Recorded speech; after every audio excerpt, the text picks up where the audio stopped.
Hi, Judith. Hey, Bob. How are you? I'm well. How are you? I can't complain. Let me tell people who we are. I'm Robert Wright. This is the Wright Show, available on streaming video as well as audio podcast. You are Judith Shulevitz, major thinker. Is that fair to say? I'll take it. Okay. Major thinker, author of a book on the Sabbath called The Sabbath World. Are you still like New York Times something or other? Yeah, I'm a New York Times something or other. I haven't written for them for a while. I've been trying to drill down on projects, but I contribute to the Atlantic, to the Times. Used to be a staff writer for the New Republic, for Slate, for all kinds of publications. Okay. And we are going to tackle this whole sexual harassment abuse thing, maybe even try to impose some conceptual order on it. Is that too ambitious? It's pretty ambitious. A lot of people are trying. I'm not succeeding. Okay. Well, first of all, shows no signs of ending. I mean, yesterday, as we taped this, I was on a conference call with the very people who put out Blogging Heads TV and Meaning of Life TV and so on. And I saw that Matt Lauer, the news about Matt Lauer, and I said, whoa, Matt Lauer, is nothing sacred? And then about 10 minutes later, somebody on the conference call said, Garrison Keillor went down. That was the answer to my question. Nothing is Wobegon itself is not sacred. Mm-hmm. So, today it's Russell Simmons and Israel Horovitz. Really? Yeah. Who's Israel Horovitz? Is that an embarrassing question? He's a dramatist. A dramatist. Yeah. He's a playwright. So one thing we had said we'd like to do is try to come up with some kind of gradations here. I think everyone agrees that, like, there are guys who did super, super bad things, and most people would put Harvey Weinstein in that category. But that there are people whose crimes are not as grave as his. And different people have different ideas, I think, about which people belong where, what the criteria are, and so on. Are you with me so far, though, on these things? Like Harvey Weinstein, pretty close to being at one end of the spectrum?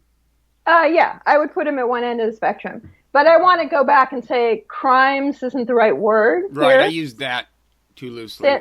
In some cases, actually, crimes are being alleged, but... Yes, crimes are being alleged, but they haven't been proven. Right. So it's misconduct. Some of it's really awful and egregious. But, these are cultural offenses. These are offenses against norms. They're not yet crimes. Even in the case of Harvey Weinstein, he hasn't been prosecuted. So I think that's like this really important distinction that gets lost, that has been lost. Okay. What should we call them? Alleged misdeeds? Well, misdeeds. We're talking about transgressions. Definitely transgressions. Legal or moral. In some cases, they sound like violations of Title VII and Title IX. I guess not Title IX because we're not dealing with campus stuff.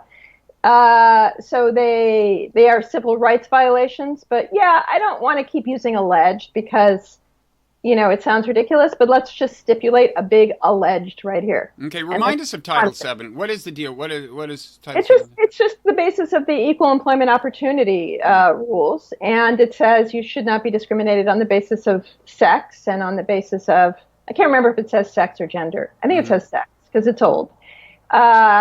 Skin color, race, meaning race, religion. I forget what else, but I think basically sex, race, and religion. Okay. And in the workplace. And then, of course, there are laws about actual rape, which has been alleged in some cases. Yeah. So, now, I didn't ask you about this in advance, and if it's not fair, tell me and I won't do it. But I was thinking I might just throw out some names of accused people, and you could give me a sense for without your initial reaction in terms of, like, how bad. How bad? So this is scale of 1 to 10 or something. Is that asking too much? Well, it's going to get me in trouble. Exactly. Okay, that's your. But I'll be there with you. I'm pulling no punches here. Okay. All right. Well, I mean, I don't believe all women, but I also think that, just as somebody should be innocent until proven guilty, we don't know what to believe and not to believe. So just as long as that's stipulated. Too. Right. And you can take that into account if it's a case where there's only one accuser and so on. I mean, whatever, you can qualify these however you want. So we've talked about Harvey Weinstein. Here's another name, Leon Wieseltier. I should admit, I was a colleague of Leon's. I was at the New Republic when presumably some of this was taking place. He and I are not friends, to put it mildly. So that's full disclosure. It's not full disclosure. Well, I could go on, but it's pretty full. Yeah. We are friends, and my husband and he are really close friends. Really? So that's complicated. Yeah, they go back a really long way. Wow. I have to have a talk with Nick. Okay. I'm not going to say Nick defends what Leon is alleged to have done, or everything that he's alleged to have done. But I think I want to take a pass on Leon. Okay. Too many conflicts of interest. Yeah. Maybe I should say something, which is just that, first of all, I wasn't aware of, he tried to cultivate, a kind of a reputation as a womanizer, I think. But it wasn't like interns were running around complaining, that I was aware of. I don't know. Okay, Mark Halperin. Mark Halperin. Okay, so what is he accused exactly of doing? Pushing himself up against women with an erection, right? That kind of thing. One woman said that she was in the room and she could tell he was masturbating under the desk. It's hard to keep track of all the details. That and kind of, come here, sit next to me, no, sit closer, or squeezing into like some booth designed for only one person, and he kind of shoehorns himself in there, and the woman says you could tell he had an erection, and a lot of that. How were these women subordinates? Now this is an interesting question, because we may be able to actually come up with a few like criteria, right? And so, for example, there's the case where it's an out-and-out subordinate.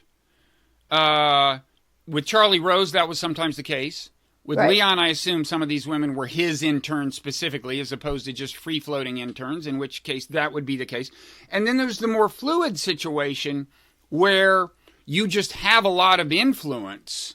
Right. Harvey Weinstein being perhaps the clearest case, because when you're an aspiring Hollywood actor, there's so many of those and so many talented ones. If you don't get one break, that could be it. You just don't have a career. And Harvey Weinstein could give anyone the break, right? Right. So that's almost as much power, maybe in a certain sense more, than being the boss of someone. And so one question is, how do you compare those two dynamics in terms of like culpability? Is it inherently worse to be hitting on a subordinate than it is to be hitting on someone over whom you have power in a more free-floating way? Well, my question about Mark Halperin is one in which we have to say, what might he have been thinking? Was he conscious of exercising power and domination over these women, or was he thinking that this was a kind of flirtation? Now, masturbating under the desk, no flirtation. I've never heard that called flirtation. Gross. Just gross, and yes, harassment, in my opinion. If he was squeezing in, getting too close to somebody, if it was just somebody in his office whom he didn't actually work with or who didn't actually work for him, he can have thought that was just playful behavior. I don't think it's playful behavior. I think it's asshole behavior, but I don't know if it's worse than that. With Harvey Weinstein, it goes way beyond. And yeah, you're dealing with a situation in which he clearly had all the power. You have all these, women, not, sort of pounding on the gates. They have about 15 minutes, in their careers to make it before they're over the hill, because that's just how Hollywood is. And, he was the gatekeeper. And, so you got to understand that. On the other hand, there were people who said no to Harvey, and they went on to have careers, and they should be, in fact, celebrated for, having the opposite of a toxic. Although some of them had stature already. Right. And one of them, like Gwyneth Paltrow, already had some stature. Plus, her mother's Blythe Danner. I mean, she didn't come in on a bus from Ohio. She knew her way around Hollywood. Right. But yeah, I mean, I'm impressed. Yeah, with anyone who resists power like that. So, I mean, other names. Categorizing. So, but I'll get back to this. But I do think there's something to be said for acknowledging that it was possible to say no. It was very difficult to say no. It was sometimes unthinkable to say no. But if we're going to critique toxic masculinity, let's also celebrate truly empowered femininity, right? Which some people did manage to exercise. Yes, they did.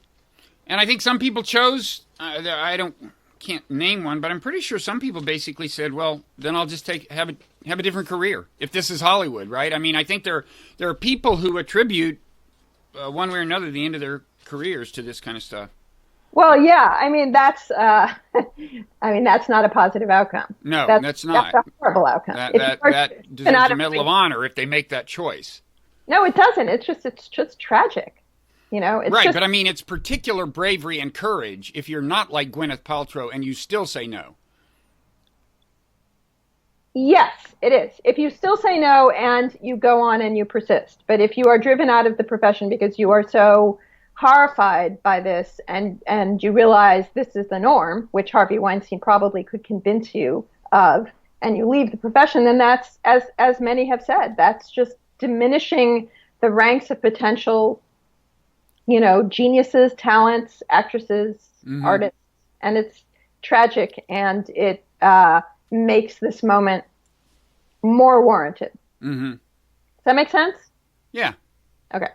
Now, Michael Oreskes, I don't know how much we know about him. I don't know if that's a pronunciation of his name. Former Times correspondent, was, I guess, head of news at NPR. Yeah.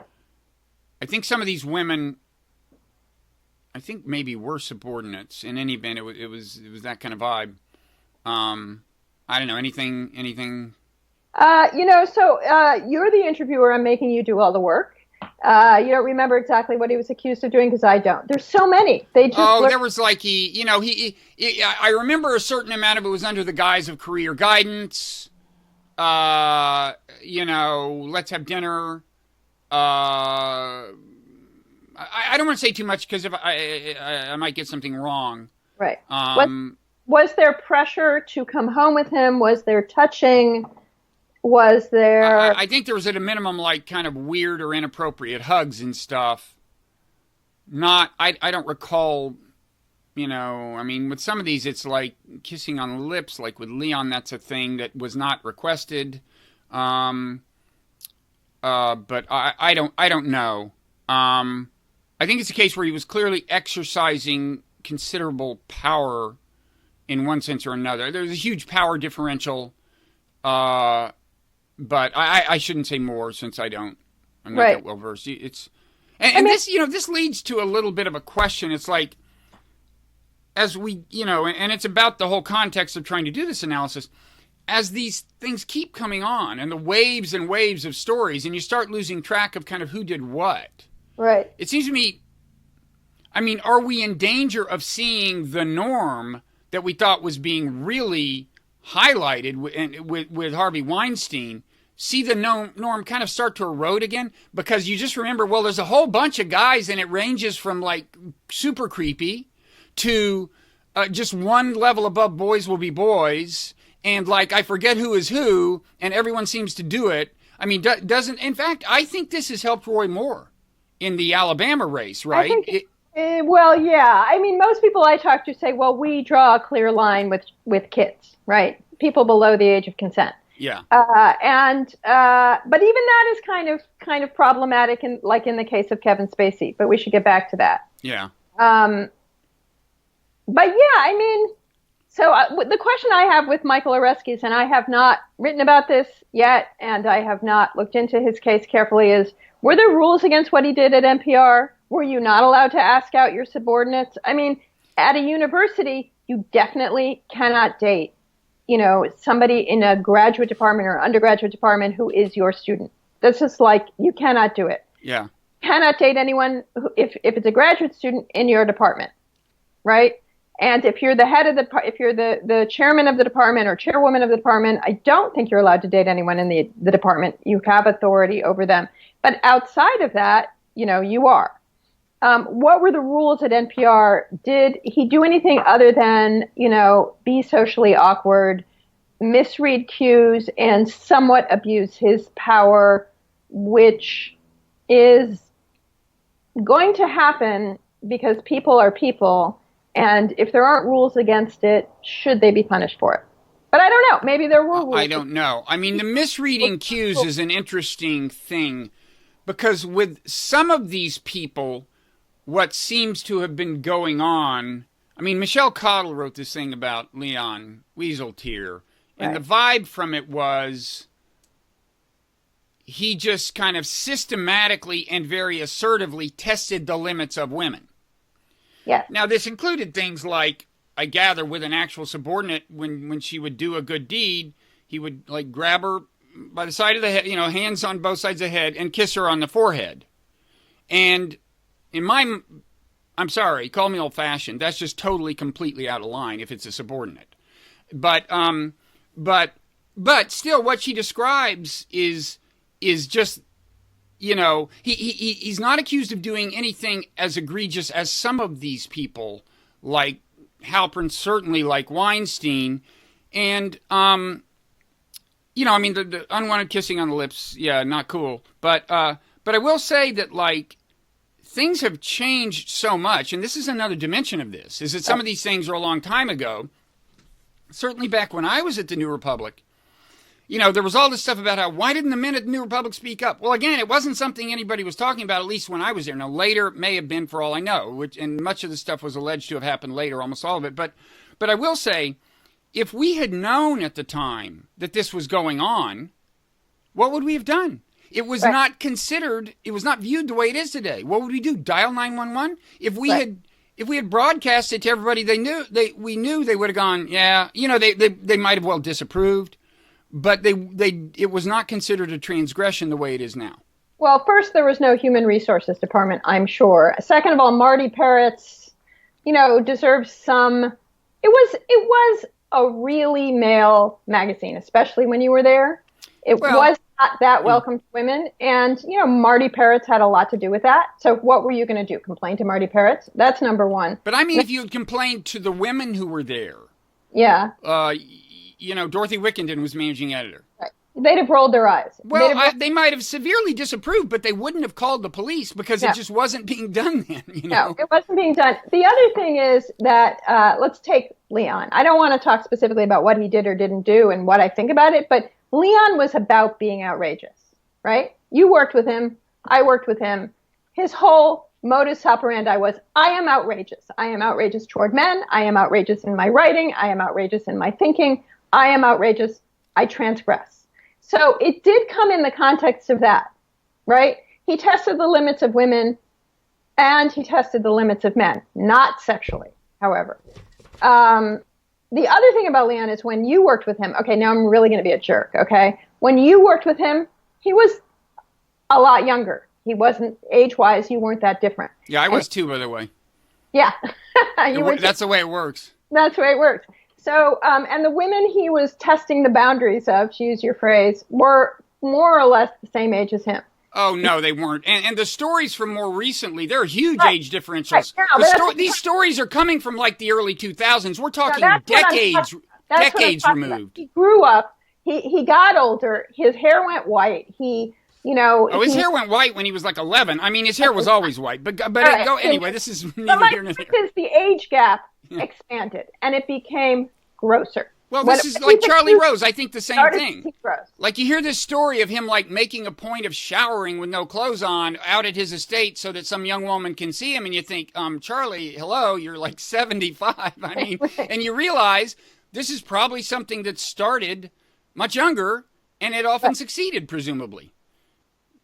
Maybe, yeah. I mean, we are judging the present by we're judging the past by the standards of the present. There is no question of that. And I do think that there's this generation gap that's opened up because most of the men who are being accused, not all of them, but most of the men who are being accused are our age, right? We grew up with them. We remember when things were different. And we remember when we just didn't consider these things out of line. Now, should we have? Is this a good correction? I think in a lot of ways it actually is. But we, of our generation, I think are less willing to condemn wholesale and as harshly as people who may be like 30 and under. I'm actually pretty condemnation ready myself. I've always had kind of a conservative view on this. I mean, in the early 80s, I had a crush on an intern of mine, and it was totally innocent and like romantic, and I thought it would be a mistake to act on it. Yeah. I mean, my father was in the Army, so there were there were rules in the Army about this kind of thing. Maybe that's why. But, I'm not, but that's another interesting question is like, there are actual transgressions of law, and those are more broadly defined than they were 50 years ago. But is it okay if beyond that, we're just returning to, in a certain sense, something a little closer to a Victorian morality than we were in the Mad Men days? I mean, is that a good thing? Yeah. Victorian morality, I don't know. I mean, Victorian, there's a lot of work that's been done showing that it had its whole dark side, right? And there were whole like class differentials. Dark side is just there was a lot more sex going on than anybody admits. Right, and there were class-based double standards too. Very much so. And, very much so. men power imbalance. Men could be super creepy to lower class women in a way that they wouldn't have dared and so on. Right. So I don't know. I don't know if I want to go back to Victorian mores, and I don't know if we are, because we do have this whole empowered femininity movement going on that I think is salutary in a lot of ways, though it's not quite as empowered as I'd like. But when I say condemnation, I suppose I would like, in all of these stories, I try to say to myself, what was he thinking? Was he in fact just making a power move? Or was he confused about what the rules were? I'm not saying it justifies what he did. Hannah Arendt famously said, understanding is not forgiving, but there is an attempt to understand. And I do think that a lot of the men who were under accusation grew up in a different time. It does not justify what they did. But I grew up, just to give an example, I grew up in South Florida, south of South Miami, in a suburb that had no sidewalks, nothing but strip malls, nothing to do. So what did we do? We drank, we smoked dope, we did things we shouldn't have done. Both boys and girls did them.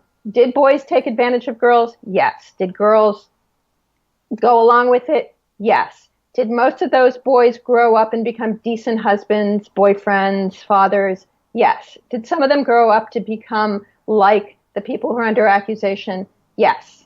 They probably were jerks at work too, and a lot of them weren't jerks at work. But we grew up in a different time. I grew up in a Penelope Spheres movie. I don't know if you ever saw Suburbia. That is the world I grew up in. So I know these guys. And I don't necessarily forgive them, but I sort of get where they're coming from. The rules have changed on them. They have not changed with the rules. When I say condemnation, okay, condemn, but do they deserve to have their lives completely shut down? Some of them do. Harvey Weinstein definitely does. Well, I will say shutting down a career has the virtue of powerfully underscoring a norm. This is the way norms are powerfully established, is people actually suffer when they violate them. Now, in a sense, it's not fair that a very small number of the actual total violators are singled out, but that's just the way it always works. I mean, and also it's like, look, you used your power to have all of these thrills that you wanted to have. Well, this power is the reason you're now being singled out. The people we've never heard of, the mid-level managers at General Electric that we've never heard of, we're never going to hear about, them, period. Live by the sword, die by the sword. I just think, I guess I'm a utilitarian, and I think about, I factor in the virtue of underscoring a norm if it's a norm worth underscoring. And there's going to be injustice in the way the pain for that is allocated for the norm reinforcement, if that makes sense. Anyway, I'll leave that aside. We can. Well, no. I think first of all, let's. Did you say IBM or GE? I can't remember. I said GE. GE. I mean, I actually think there's a difference between the kind of companies that and the kind of people we're talking about and the guy at GE, because we are talking about industries that are entirely built on charismatic individuals. Money is made off personalities and charismatic individuals, and they wield truly undue power, and they abuse that truly undue power. At GE, you're dealing with a bureaucracy, and there are rules. The rules are a lot more clearly stated. There are HR departments, and I think the guy at GE would have a lot harder time today, and probably for the last 25 years, getting away with some of the stuff that people who work in these cult of personality-based industries felt they could get away with. So what we're seeing is a critique of the cult of personality, which I think is a really good thing. Right. But we live in a celebrity culture in which we have these conversations through our conversations about celebrities. Yeah. That is why they're being torn down. Right. It is a little inhumane. And then the question is, with a celebrity, to be accused is to be guilty because it is to become toxic. And when you become toxic, you're no longer marketable. So it does end your career. Is that fair? Is it not fair? It is, as you say, it's the logic of celebrity. Yeah. I mean, I guess as for the GE thing, I guess one thing I'm kind of saying is that the price paid by the Harvey Weinsteins, their careers, that actually makes it more likely that women at GE will come forward, because that broadcasts the new norm. Yeah. And that's how I justify the suffering of various people. I guess. Like Harvey Weinstein.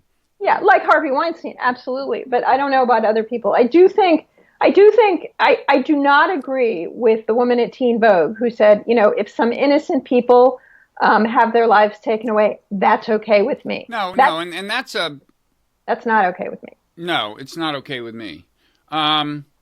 So some other names, I don't know, Louis C.K., he's almost in a league of his own. It's so kind of weird. Yeah. He did have power when he was dealing with young female comedians. Not nearly of Harvey Weinstein's magnitude, but he had real power. And then he just had a weird fetish. I don't, some of the things that are coming out are kind of like, I was aware, I had never given thought to this particular fetish, which he seems to be not the only one. Well, both Weinstein and him are the two big guys who seem to have enjoyed, pleasuring themselves in front of women. And then also the photo op feel cop. That's a good phrase. I don't get that. I mean, it's like, is it the thrill of the moment? I mean, it's one thing. See, it seems to me like groping, in some cases, I think the way the groping becomes habitual is these guys do it, and because of their power or their charisma or whatever, they get enough positive reinforcement. In other words, enough women are kind of into it, and it leads to this and that they just keep doing it as a testing measure, right? Yeah, that could be. But when her husband is taking the picture and she's about to leave with him and go to another state, I don't get that. Yeah, I don't get it either. Although, I mean, again, it's a culture shift. The comedian's world is a boy's world. I mean, it's not even a man's world. It's a boy's world. Right. And they act like boys. I don't think boys will be boys, and I don't think that's acceptable. But I do think, that is the world they're coming out of. And women are throwing themselves at them because of the logic of celebrity, right? Mm-hmm. Remember that, stars have groupies. Yeah. Female stars tend to have stalkers more than groupies, but they have groupies. And male stars have groupies. They also have stalkers. But, people throw themselves at them. And, things get confused in those circumstances. I am not justifying groping, and I am not justifying, what Louis C.K. did just seems sad and sick. It is sad. Yeah. But on the other hand, I'm not justifying it all, but have you listened to any of his monologues? Have you watched I had never listened very much of him. I gather this was a theme. It's a theme, and it's like, that's what he does verbally, is he masturbates. He talks about himself, he humiliates himself, he reveals himself to be an asshole. That is actually what a lot of comedy is. He took it to new extremes. So it's like, it's weirdly of a piece. I'm not saying it's anything you want to be on the receiving end of or should be on the receiving end of, but it's just, he kind of breaks my heart, actually. Yeah. But you're not calling it performance art. I am not calling it performance art. I'm saying it's all of a piece. Comedy is weird. Comedy is complicated. Like the Ariana Huffington thing with Al Franken, where he's grabbing her breasts, but she said, "Oh my God, it was all a big joke. I was grabbing him too." So let's not be ridiculous here. Yeah. Comedy complicates everything. It does. Again, I am not saying he should have whipped it out. I will say this much in defense of Al Franken, which is that, in general, you and I are both journalists, and we know that people's accounts of things are not always reliable. Right.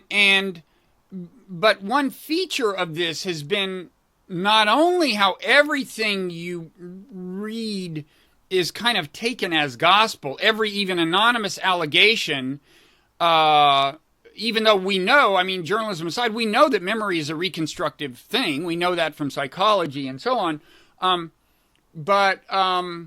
In addition to that, just the looseness with the way things are described, and the Al Franken photo, I would say most times I saw that described, it said that it was a photo of him groping her. Now, please, it was a photo of him joking about pretending to grope her. Would you call that fair? Yeah, I would call that fair. And it's like, it's not, so far as I can tell, it's neither hand is making contact. It's maybe not totally clear with one, but in any event, what they'd be making contact with is a flak jacket. He's turning, it's clearly not actual groping. And yet, I would say most descriptions I've seen have been, Now, that just brings us to one question. A lot of people I've talked to, then again, I mainly talk to liberals, but a lot of people I've talked to have said that they think he's at the other end of the spectrum, from Harvey Weinstein, right? Is that your view? I don't know. So that's the problem. That's the whole problem with your project, right? I'm having a hard time with the categorization because each case is different. And that's why I try to get inside the head of the perpetrator as well as the perpetrator. We know a lot about the victim, right? Or the survivor, because they talk. These stories come from them. What we don't know is what the men were thinking, because they're simply going to step aside and offer the ritual apology and I'm going to go into counseling, et cetera, et cetera, et cetera. We don't really know what they were thinking. But each case, like the Al Franken case, do we account for irony? Can we account for irony? In the Leon case, can we account for the context of total outrageousness in which everything he did occurred?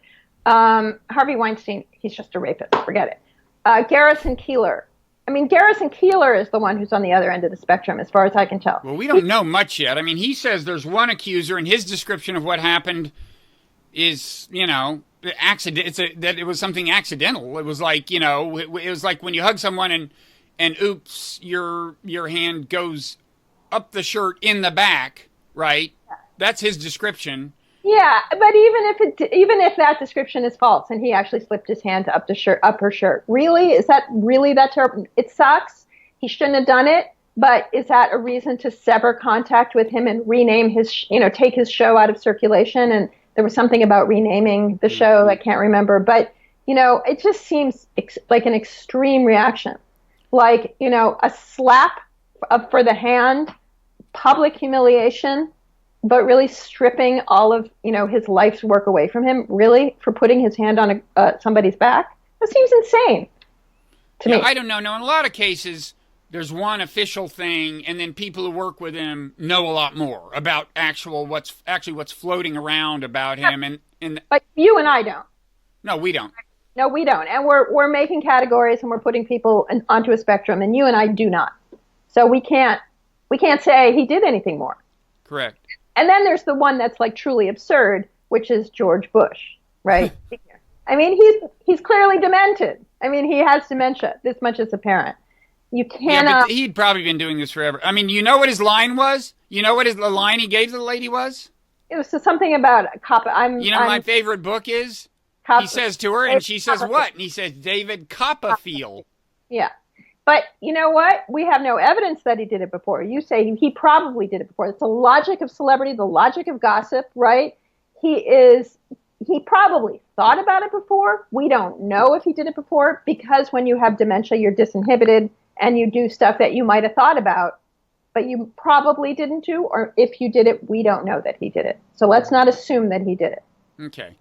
I won't assume that he did it.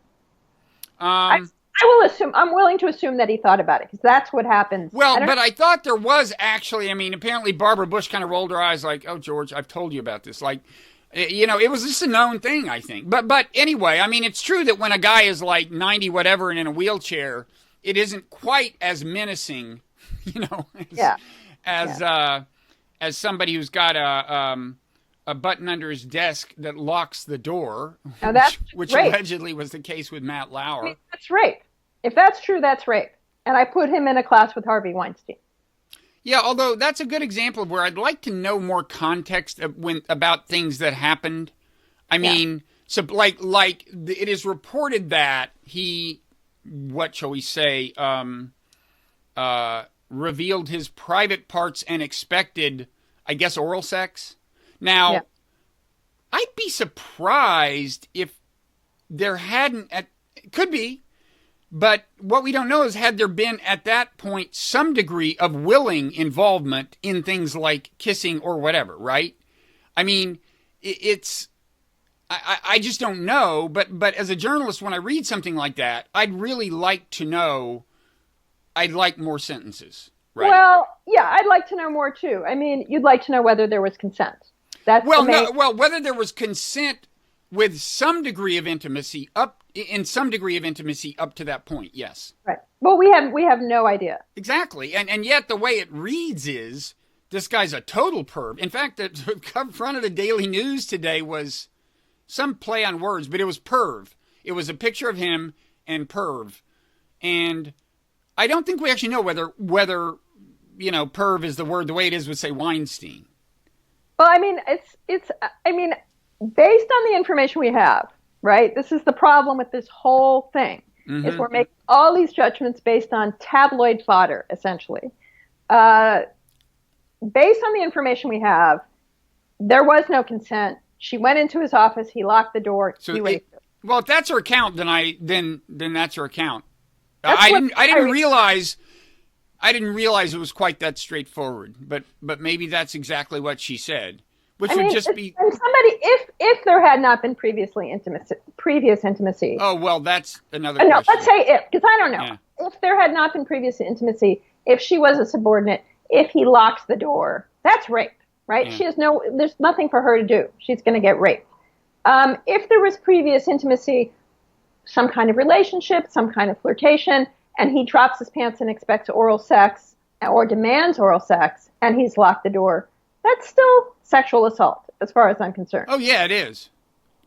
You know, so I don't think the intimacy, the relationship, whatever it is. What I meant, I didn't mean intimacy on prior occasions. I meant intimacy at that moment. I meant like, you know, willing kissing and so on, and what used to be called heavy petting. Right. I mean, she did not describe that. That's clearly ruled out by her description? It's left out of her description. That's what I meant, though, yeah. It's left out of the description. Yeah. As I remember, I read the one paragraph in the New York Times that you read. So, yeah. You know. I mean, it could be. Maybe I'm naive, but whenever you hear these stories like that, I go like, really? I mean, yeah, I guess. That's rape. I mean, to me, that's sexual assault or rape. Well, totally. If it's that, yeah. If that description is accurate, definitely. Once her means of flight are cut off. Right. I don't know what else you call Well, that. I mean, I assume he would say that the door lock was to keep people from intruding during consensual things. That's Right. what he would say. That's what he would say. The who else do we have here? Russell Simmons. Yeah, I hadn't even heard. Is that breaking news? Yeah, Oh, that's no. great. So what's the deal? Did he get fired as a result? Is there somebody who can fire him even? He resigned. What was the nature? What was the nature of the allegations? The nature of it was with Jenny Lumet, who's the daughter of Sidney Lumet, who's a playwright, a screenwriter, sorry. And it was something that happened, I think, in 1991, where he was supposed to drop her off and instead took her to his apartment and made it clear to her that she was to come upstairs, and she felt afraid, and she did, and they had sex because she felt afraid of his anger and violence, and that's her account. His account is, I thought it was consensual. I did not realize she felt intimidated, and, you know, I thought we had a wonderful night together. So that's one of those he said, she said situations. We don't know.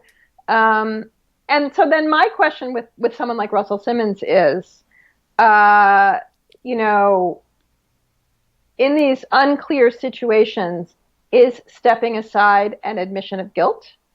Is there other evidence there? Or are we now just in a situation where the accusation leads directly to the resignation? And again, this brings us back to the fact that Russell Simmons is the head of a company. If he becomes toxic, the company becomes toxic. So, you know, there's a powerful economic logic to him stepping aside once the accusation has been made. But it's one of those very ambivalent situations where you can certainly see how both sides would have interpreted the encounter exactly as they did. Yeah, and I think a lot of men don't appreciate that to some women, you know, a man who's much larger to you just seems like a physical threat in that context. Yeah. You know, even if he hasn't started screaming or anything, there is the fear that if you resist, he could get physical. Yeah. I mean, look, if in the Russell Simmons case, you know, in the Garrison Keillor case, even then, these people are at the end of their careers, and they probably should have stepped aside anyway. And there's a certain amount, you know, this morning I went to the doctor, I went to my orthopedist, and he was proposing this theory to me that a lot of the people who are resigning are people who their companies probably wanted to get rid of anyway because they were over the hill. With Russell Simmons, you have a situation where if he's come to the end of his career and he's stepping aside, and from that people learn that, you know, if you offer a woman a ride home and then you take her to your apartment instead, that's just, to begin with, deeply uncool. Do not do it. It could lead to a really bad thing. It could lead to a court case. You know, we don't even know. And if that's the lesson of that, somehow I mind less than with Kevin Spacey, you know, as long as we're not being, you know, we're making aesthetic judgments here, where, you know, he is really one of America's greatest actors, and it's not really clear that what he did was entirely out of the norm of the culture in which he was moving. Okay. Let me draw you deeper into this, the controversy you've just opened up. Yeah. I mean, so you're saying that homosexual culture is not the same as heterosexual culture. I'm saying it wasn't. It wasn't then. Pre-gay marriage, you know, in the more hedonistic period, it wasn't. Right. Now, some of the accusations stem from the late aughts, and those are different from the accusations that stem from the early 90s. But in some cases, in at least one case I'm thinking of, the kid is pretty clearly underage. It's what actor's son is it who... It was Anthony Rapp. Is he somebody's son? I didn't know that. No, I'm trying to think. It was, it may come to me. It was the son of some actor who was appearing in a Kevin Spacey directed play. And he was quite young. He just wrote about this later. It wasn't part of the allegations that initially brought Spacey down. Yeah. It may come to me, but the weird thing, it was actually in his father was in the room, but supposedly Spacey was taking advantage. Spacey could tell, like, this kid wasn't going to start, you know, wasn't going to scream out about it and so he just started like copying feels and putting his hand on his thigh and his genitals over his clothes or something like that. It was almost a game, it was almost for the fun of being able to get away with it or something. Okay, that I didn't know that. That's really uncool. That's pedophilia. That's gross. That's criminal. Why can't I think of who the actor was? Anyway, it was somebody you've heard of. Oh, and then now Dustin Hoffman hasn't been brought down by this, right? That's an interesting case. There were these accusations about him, but of course there's nobody who can fire him. Yeah, I mean he might not work again, but can you remind me what the accusations were? Oh, like young intern. She was not. I think she was maybe just 17 or something, and it was like he would say super crude things to her, sometimes in the presence of other people. I don't know that it got very physical, if at all. It just kind of came and went quickly. Yeah. Look, and if nothing happens to him and he is publicly shamed for saying stupid, super crude things to a woman who he worked with, I didn't quite get that. Then I'm good with that. She was like an intern level 17-year-old or something. Intern. That's great. Like call him on it. That's great.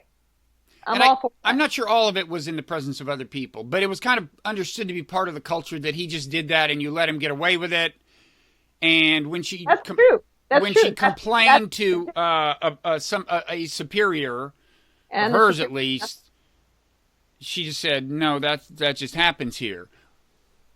Yeah. Well, so now it won't, and that's a great thing. Yeah. Because that is what it's like to be young and enter into these super male professions, and it doesn't happen everywhere. You obviously would never have done a thing like that, but people did it and they got away with it, and it stank. It was bad, Yeah.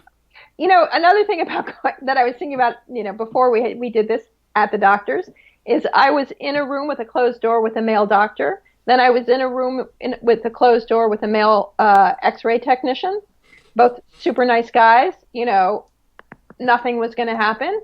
But I was thinking about the fact that under the circumstances, I knew nothing was going to happen. It was like they were not going to do anything. They were never going to do anything anyway. But they were not. I could feel safe that they were not going to do anything because of the moment that we're in. Oh, I see. And wait, have people done things in the past in that context? Not to me. Okay. Not to me. But every woman goes into that situation, and at some very deep level that she may or may not even be aware of, she's thinking, "Where's the door?" Mm-hmm. And I truly don't think that most women are conscious of that most of the time, but it's just there. And, there were some intimate things that the X-ray technician did, like drape a sort of, he called it an apron, right? Drape something over my front because he was X-raying my knee, right? He wanted to cover my top half. And he laid it over me. He came very close to me. I was completely unperturbed because somehow I now know nothing will happen. Now, maybe I'm wrong, So you used to feel slightly more nervous in those situations? I was not aware of it, but I became aware of the fact that I did. Mm-hmm. And so, if it means that there's this weird secret weight that is lifted off of women's shoulders in work situations, in professional situations, just out in the world, that's a wonderful thing. Mm-hmm. I think that's a great thing, and I think that's the big benefit of the cultural moment we're living through. I agree. I think that if this cultural moment turns into a cultural revolution, which is a phrase Gretchen Carlson sort of seemingly completely obliviously used. You mean not knowing about the Chinese context? Apparently not knowing about the Chinese context, then I think we're in trouble, where you have people being singled out, publicly humiliated, and sent into exile on the basis of nothing more than an accusation. And it sort of seems to not matter what they did. If that's what this turns into, and sometimes I think that is what it's turning into, then I think that is very unsalutary and kind of anti-American, right? I mean, the basis of America is You're supposed to be innocent till proven guilty. This is not law. We're not dealing with law. We're dealing with culture and gossip and commerce, essentially. But still, there should be some principle that we try to believe that people did not do things before we punish them. And we look for evidence. And I think even beyond the individual injustice, again, I think one consequence of that will be to weaken the important norms that we're trying to reinforce here. It'll start to all blur together. Another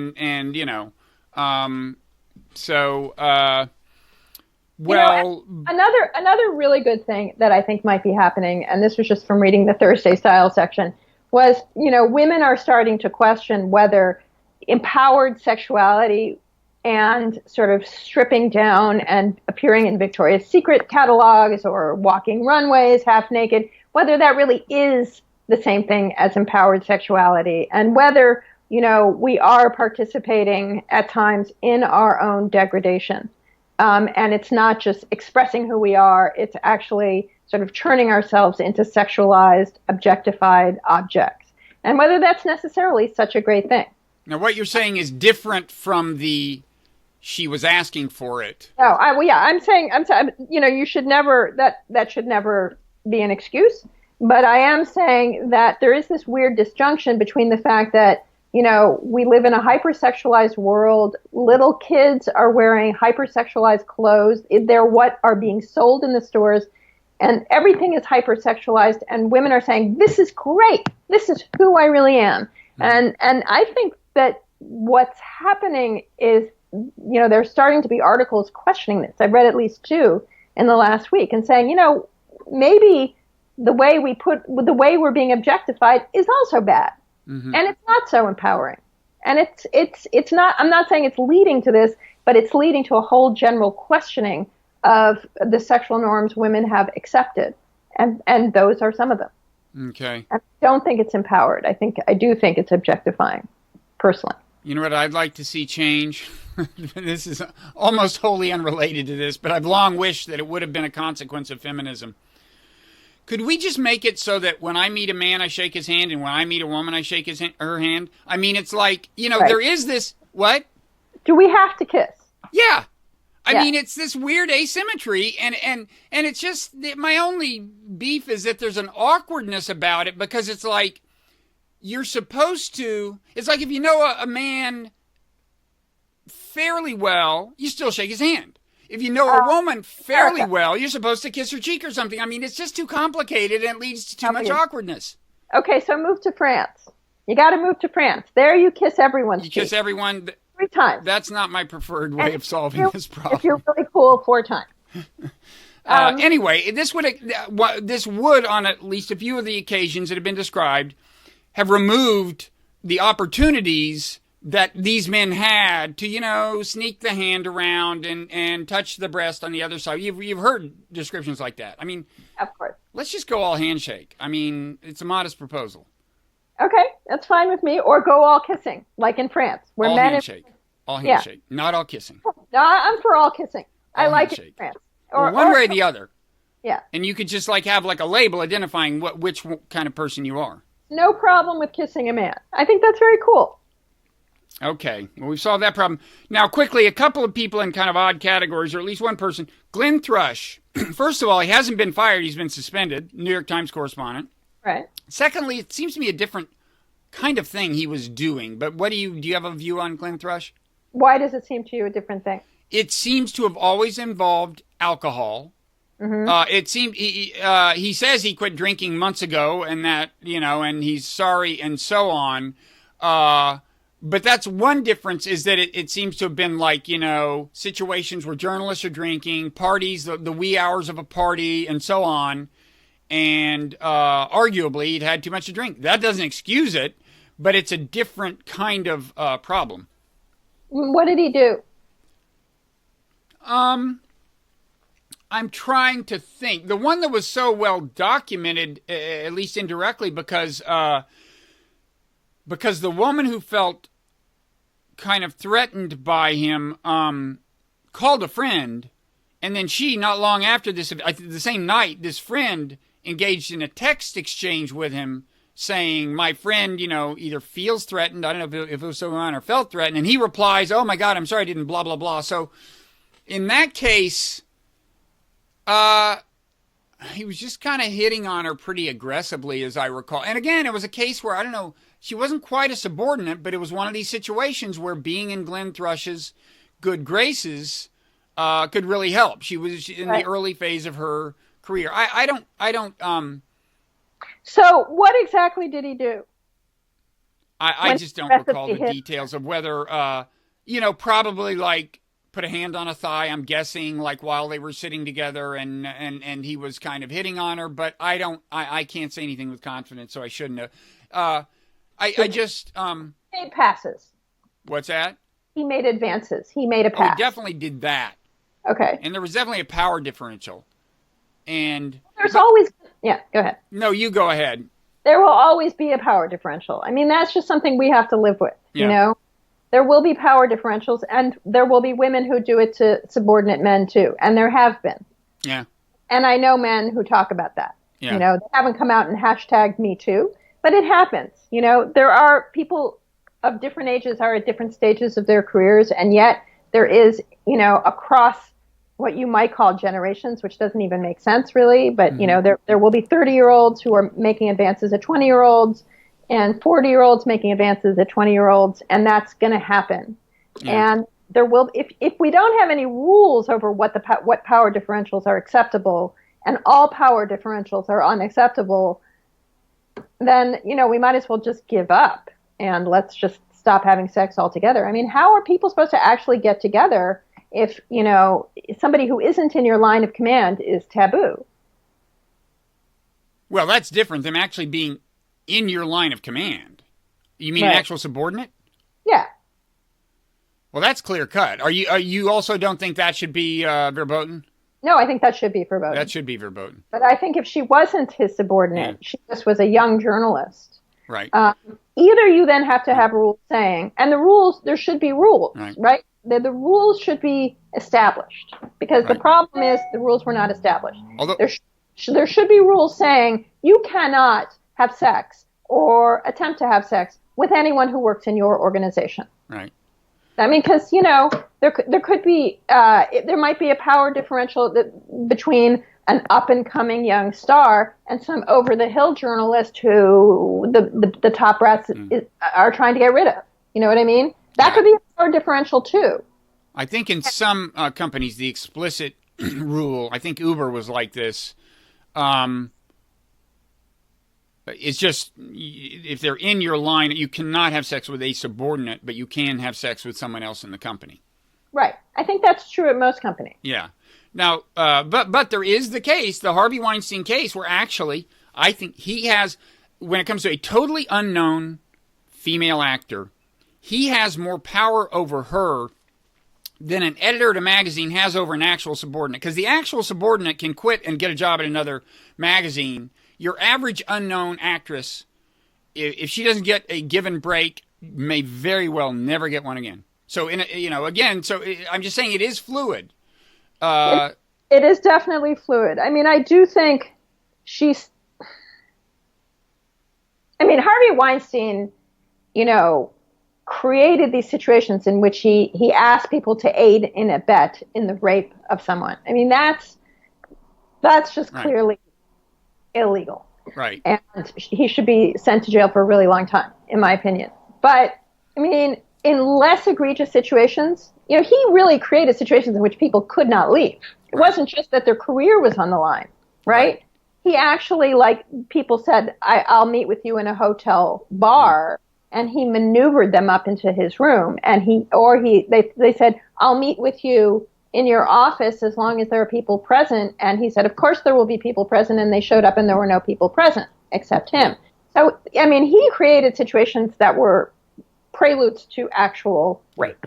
Well, that reminds me, of how Go ahead. The rule, the awareness of this is changing so fast that I think things that happened only a few years ago might have been dealt with very differently in the current climate. And an example is this Pittsburgh Steelers quarterback, Ben Roethlisberger or something. He, only a few years ago, there was a totally drunk woman in a bar. He went into a bathroom with her. Mm-hmm. Her friends were worried, and they went and followed. His security guys said, no, like Ben's not done. They kept them out. Wow. Until he was finished in the bathroom. Mm-hmm. And so he was basically accused of rape, credible witnesses. Yeah. He was suspended for like 4 games. Yeah. Something like 4 or 5.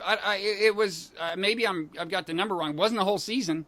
And I think if that happened now, I'd like to think that the NFL would be a little harder on him. Yeah. That's just outrageous. Yeah, I agree. So I guess we've solved the whole. We've tremendously clarified everyone's thinking about this. I'm trying to think if there's anything else. What have we clarified? And I guess nothing. Nothing. So let me ask you: have you? You don't have to go into detail, but have you experienced things you thought were like transgressions? I mean, attempts to use power unfairly. I've experienced comments. Yeah. I've experienced invasive questions about my sexual life from people who had authority over me. I've experienced commentary on my physical appearance. I have not had, groping. I've been in situations where I thought I was, my daughter is in the next room. Hello, Moses. Can you close the door? I'm doing an interview. Thank you. This makes it complicated. We should be clear that Moses is not your daughter, but no, Moses is my son who is home from school. I've definitely experienced situations where I thought something bad was happening, and that I was being taken advantage of, and the other person clearly thought not. Mm-hmm. I would go short of the line of saying anything illegal happened. I would call it really, really, really bad, a really bad encounter, unpleasant encounter. Definitely. I've been in this situation where I had one narrative and, it was a bad narrative, and the other person clearly had another narrative. And I don't think the other person was lying. I think there were just true misunderstandings happening, but for me... I think that can happen. I think men misread signals all the time. But I don't call it assault. Yeah. I call it really poor judgment, and in some ways really poor judgment on my part too. Yeah. No, I've had, two kinds of experiences. One is, I would be in some position of relative authority within a workplace, and some female intern would act, all deferential and respectful, and I'd find my mind thinking, oh, she's into me, right? And then I'd realize when a male intern acts exactly the same way, with exactly the degree of that, I don't read it that way. Right. But the males, they misread things. That doesn't account for what we're talking about here, but... what you're talking about, I've experienced, Yeah. I've had male interns who act all deferential and respectful and kind of a little flirty, or I took it as a little flirty. Mm-hmm. Now, it would have been more shameful, right? I would have been more shamed to have done anything about that and experienced a rejection than I think a man would have, It would have been incredibly shaming. So, it wouldn't have occurred to me to do anything. But, look, I found it incredibly flattering, appealing. I started to think of this person as very attractive, somebody I wanted to hang out with, right? Because who doesn't like having people be deferential, flattering, laugh at your jokes, whatever, It's good. But I think that's a natural human instinct. I think the only thing that's prevented women from acting out in the same way is just it's more shameful. Mm-hmm. They are subject to more shame should they be rejected. Mm-hmm. My last story is I was being interviewed for a job by someone a male who absolutely had hiring and firing power without question and beyond appeal. He was not openly gay, but he's now known among insiders to have been gay. I don't know that he's actually formally come out, but there's no doubt. And it was at a hotel he was staying at. You know, the interview was, you know, let's meet at the, you know, whatever. So we're downstairs. And he says, you know, would you like to come up to my room and have a drink? Now I said, fortunately, by that time I didn't drink, so I could just say I don't drink. But that's, anyway, I got the job, so didn't matter. That is a very, very common occurrence for women, I think. There's this, you know, Really? To say, like, you want to come up to my room and have a drink? Yeah. You're clearly crossing a line there. Oh, you're clearly crossing a line.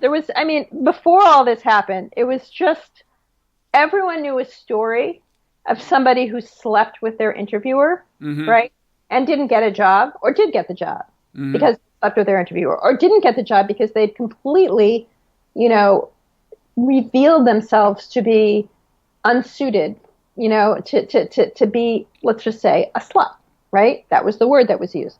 So it was something that definitely happened, and happened a lot. I think men sometimes were just testing people. I mean, they were testing them sexually, and sometimes they were like making it a condition of getting the job. Yeah. Am I making any sense? You just never knew what situation you were in. And so if that situation never happens again, or stops happening for a period of time until we get to the next, as Gretchen Carlson would say, cultural revolution, I'm down with that. That's a good thing. No, I mean, the striking thing about my situation is, for me, that happened once and was very unlikely. I at no other time found myself in a situation remotely like that. Whereas for a young woman, that kind of tension during a job interview, I would think some degree of that kind of tension is a much more common thing. Yeah, tension or attention, did you say? Well, I said tension, but attention is part of it. Yeah. I mean, I really do think, I'm sort of reminded of the scene in Mad Men where Peggy is told, or is sort of given the clear signal that she's supposed to sleep with her boss, and puts her hand over Don Draper's, and he's just like, no, that is not necessary. Please don't do that again. And, you know, there was this time, and I was alive during that time, and you were too. There was this time where you just weren't sure if that's what you were supposed to do. I mean, I didn't do it, you didn't do it, but there were definitely people who did. Yeah. And it's horrible, and I'm really glad that's been cleared up. Well, things have changed, and it's radical. I think it's partly a result of technology, the fact that women can get together and find each other who you know, who have been victimized by the same guy. And I think it's good. And the revolution continues, and we'll see where it winds up. Let me just say one thing, Bob. You said, you know, well, we certainly solved this situation. I was being a little ironic. I know you were being a little ironic, but I actually think, my bottom line is, if we're going to have these rules, let's have these rules. Let's thrash out the rules. Let's make the rules clear. Because sex is messy, you know, it's very hard to get going. I mean, one of the, you know, I've written a lot about campus rape and campus drinking, and a lot of administrators will tell you that they think a lot of the drinking has to do with disinhibition, because otherwise people are too scared to approach each other. They're young, right. They're insecure. It's really hard to do this getting together thing, right? So let's have rules. Let's make the rules clear. And I'm not okay with using people as examples, especially if the evidence is ambiguous, if, you know, we're really not sure what happened, even if it's under the logic of celebrity. I think, you know, I really don't want innocent people going down. I actually think that's un-American. Yeah. And I think it helps Roy Moore, as you said. I think he's already been helped. And I think in a way Harvey Weinstein's been helped. I mean, I think all the most egregious perpetrators are helped as the whole thing gets more diffuse, you know? And that's why I think it's good to be able to draw lines and say, you know, when you think about it, no, Harvey Weinstein's in a very special category of perpetrator. And Roy Moore is too.